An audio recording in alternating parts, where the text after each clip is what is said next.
it wasn't sure what it was trying to be.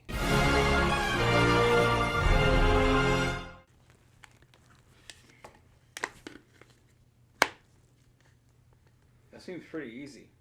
Yeah, this was like, we didn't go with the disc on it. I forget why, but probably should have gone with that. Again, I see this thing and I'm like, oh, there's so much I would have done differently on this figure.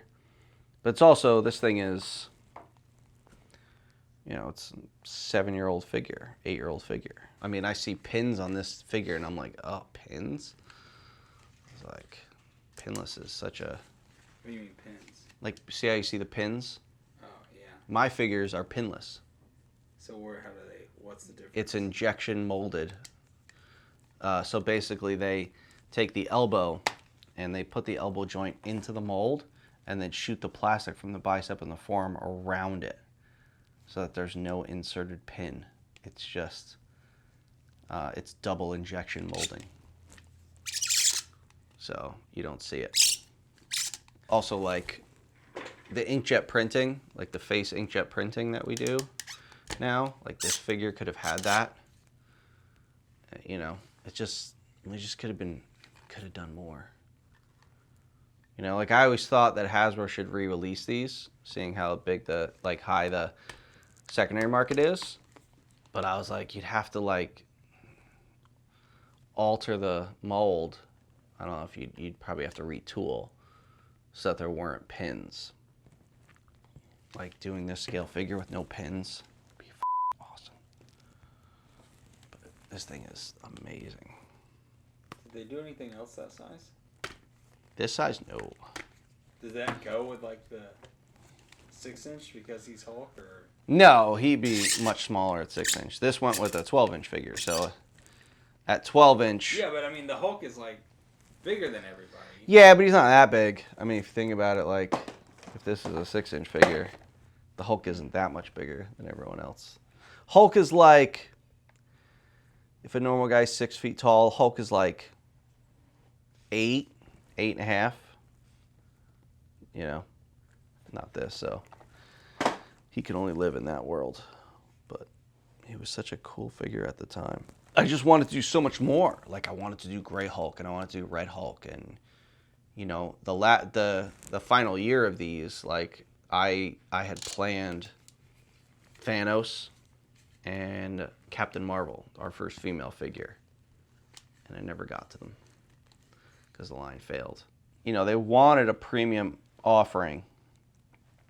You know, so we were gonna do it not like, kind of like Hot Toys, but not Hot Toys. Like, yeah, Hot Toys had the soft goods and stuff, but we were gonna do it like a 5th panel, like real premium packaging, premium deco, that sort of thing. And it got to the point where retail just wanted a $50 figure. They didn't want, you know, I think our initial price was like $80. And they were like, no, make it $50. And they're like, oh, you got to put it in a window box. And it's like, why? TRU was selling Masterpiece Transformers in a closed box. So why couldn't we do a closed box? They catered to the retailer constantly. You know, whereas when we did these at $50, it just looked like a scaled up Legend, which is what it was. You know, there was nothing else special about them other than it was just 12 inches. You know, it's like, and I tried to tell them, I said, guys, look, I know you're trying to compete with Hot Toys and get the Hot Toys crowd. Those people religiously spend $200 or more on a 12-inch figure. They're not going to get your Captain America for $50 and put it with their $200 Iron Man or $300 Iron Man, because they're already used to paying that.